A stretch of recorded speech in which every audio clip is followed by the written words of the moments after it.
Damn. Fuck, I'm still kind of a little bit agitated. Be a good example. You're well aware that we're behind on FBA. I was agitated at that point. Need to watch the cheese man. Yeah. Very good cheese man. This is the story of two brothers growing a $5 million company. One chaotic week at a time. Room for like lawsuits or just things like that. It would have cracked because that thing was fucking loud. And it was fucking big. My bad. I'm still a little bit like out of it because of that. Welcome to the Build Log. This week, we started our morning hunting for something most people never think about, but every tin shop depends on. So right now we're going to, if we look in the back, there is a tank of distilled water. The reason why we had to go, like why we can't use the like sink water, it has to be distilled because the regular water has like minerals and stuff that when under the film can be not good. So distilled water doesn't have any of that. So that's why we had to go all the way to Compton. We took them through Figueroa and Jake was mesmerized. Oh yeah. Like the first girl that he passed by, he's all like, he wasn't even recording. He was just like her ass is all hanging out. Through some of these people's favorite streets and get the distilled water that is from a detailing supply shop. So that's what we're gonna go ahead and do now. Okay, let me go ahead and get the coins. I'll set up. You have to go inside. Yeah, I'm gonna go get the coins really quick. All right. I'll be back. Creo que tengo mi número aquí. Looks like we're doing something we're not supposed to. Because we're all four guys in this Hummer. Yep. It was 11. Oh wait. I think this should last a while, huh? Because if we fill in another one, what if it goes a little bit too much? Ready, Jake? La verga. Isa wants to go through Figueroa. That's 4. Let's go through Jake's favorite block. There you go. All right, we're gonna need strong people. Fuck it. Should I just put this down and then push it from here? Huh? I'm gonna push this down and push it All right. from here. No, like I want to sneeze, but it doesn't come out. Ready? Yep. Push it. All right. Careful. Tell me when to stop. Wait, you guys need my help? Yep. We need someone with 134 pounds of grip strength. Oh shit. Nah, it's too heavy. Watch out your hand. Watch out your hand. Watch out. All right. Careful. Yellow. All right. You're in. Got it? And right when the day was rolling, a new film showed up that might change everything for the company. Right now we are going to be testing a new ceramic window tint film, and the reason why we're going to be testing it is because supposedly from the manufacturer, this film is going to be a lot easier to shrink. So then once we send out certain kits to the customer, they're going to be able to shrink, especially if they haven't worked with window tints. So that's one of the most common complaints we've been having at the moment, is that a lot of people who are new to window tint at all, they're having a hard time shrinking because the product that we're using right now has the best specifications around, which is like extremely high heat rejections, and because it has extremely good properties, it's a little bit thicker and a little bit harder to shrink. So this one has a little bit less specs, but it should be easier to shrink, and that's what we're testing out right now. That's the new one, huh? Yep. It looks like it shrinks a lot faster and easier than the G. And since Isa has the second most experience behind me, No, but it does shrink like super fast. The other one is like I couldn't start it now. So the one that we're originally using, it has a lot of like really high properties, like the heat rejection and all other traits, let's put it that way. It's very high and it's very good. The only problem is that it's a little bit harder to shrink because it does have such high heat rejection that I believe that's one of the reasons why it's harder to shrink. But this new one that is being tested out, it looks like it shrinks pretty fast. And not only that, but it also has very good properties. I think, what is the IRR, like 92? Yeah, around the lowest one was 92, so it averages around 94, 96. Which is really high still. And it shrinks extremely well. But I don't think it's been tested like on the windows, huh? No, right now we're testing it, we're testing it on the windows, but we're testing it on the harder side windows, which is usually the windshields, either the front or the rear. The side ones, it's easy regardless, but yeah, right now, yesterday I was able to test it, which is, it does shrink, but I wanted someone else to test it. Watch this thing explode, sir. Yeah, it's kind of warm. And so I'm gonna come with white beaters during next year's summer. Yeah. Are you guys done? You say you're I'm done? done. Yeah, I'm done. You done, Isa?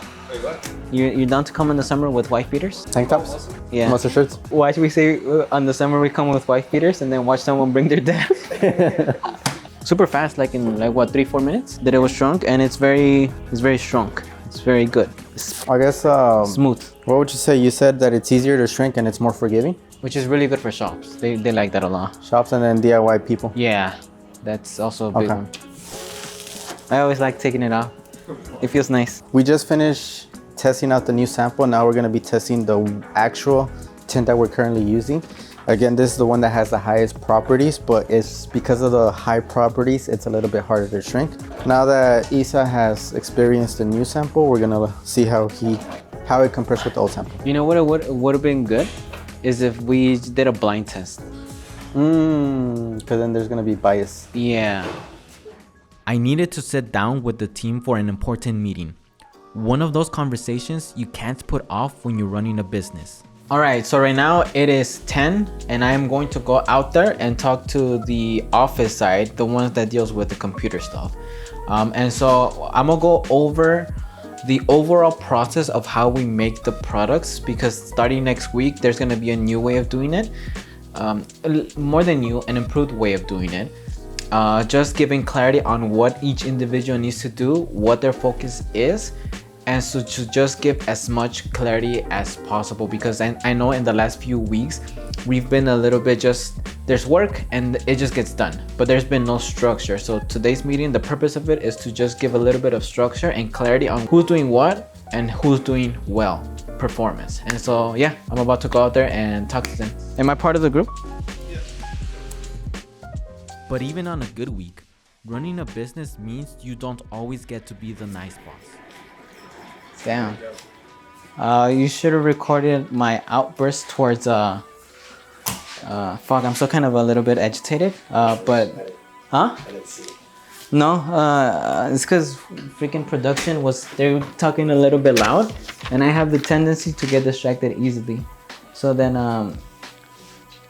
I pretty much, I was talking, they were talking, and I'm like, fuck, I can't focus. So I'm like, fuck it. I got up and then I went to production. I told them like, can you guys give me like 10 or 15 minutes of just to be able to talk? I told the individual to be a good example, which is something that I always emphasize.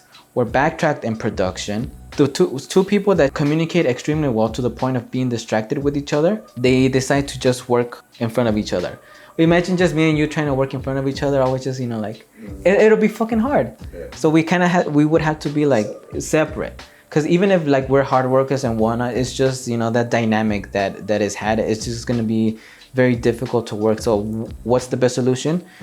Kind of like the kindergarten days. It's just, let's just, work separately. And one of the reasons why I'm here by myself. But aside from that, I think the meeting went well. There was clarity in what things are going to look like moving forward in the process, and how everything on Amazon is going to be cohesive, from the product to the listing to the creation of it to the advertising of it to the fulfillment of it. So everything is going to be really good. It's clear, it's cohesive. My bad, I'm still a little bit like out of it because of that. But yeah, so overall, but aside from that, it was extremely well. And so we're gonna meet again at 11:50 to discuss just the logistics of it. So, but yeah, not much to it. My brother still had a few things on his mind after snapping on the team. But then as the meeting went on, the volumes definitely started to go up. They started getting distracted because you could see like someone just like laughing, and then just like kind of like when it's so funny, like you kind of had to go like that. We're running the meeting, like it's an important meeting. So it's like, I got frustrated. Like I was mid conversation, and then they could see my, like the office side could see my frustration. And you know what? Like, give me a second. And then I just mid conversation, I just left, and I told them, hey guys, can you give me 10 or 15 minutes to just finish this meeting? Because I really need to finish it. We're talking like, and it kind of like I was going like that, and I was agitated at that point. Like Jacob said, I feel like sometimes that's needed, but I feel like there's definitely better ways of going about it. And I think in the way that with entire production, I probably went a little bit too much. Like in my head, like it would be common sense, right? To just, hey, they're having a meeting, let's just quiet down for now. But my emotions just, I mean, I wasn't screaming or yelling, but I was like, we're behind on FBA. Like I emphasized, like we're behind on FBA.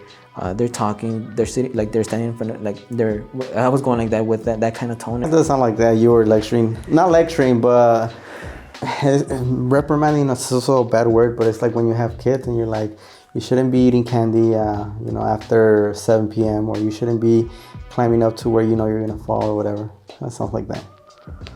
And They are big kids. I think. And by the end of the week, Juan realized something needed to change. Something small, but game-changing. So this is my new work setup. So it's just a cart with some boxes to increase the height. And one of the really cool stuff that in the future we're probably gonna start implementing, it's a portable battery.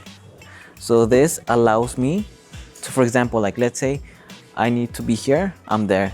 But if I need to like go on this side because they're just, for whatever reason, right, I need to be there, I'm able to move it and it's still on. So this powers everything. And so one of the reasons why I did this was because I needed to communicate with the team a lot better.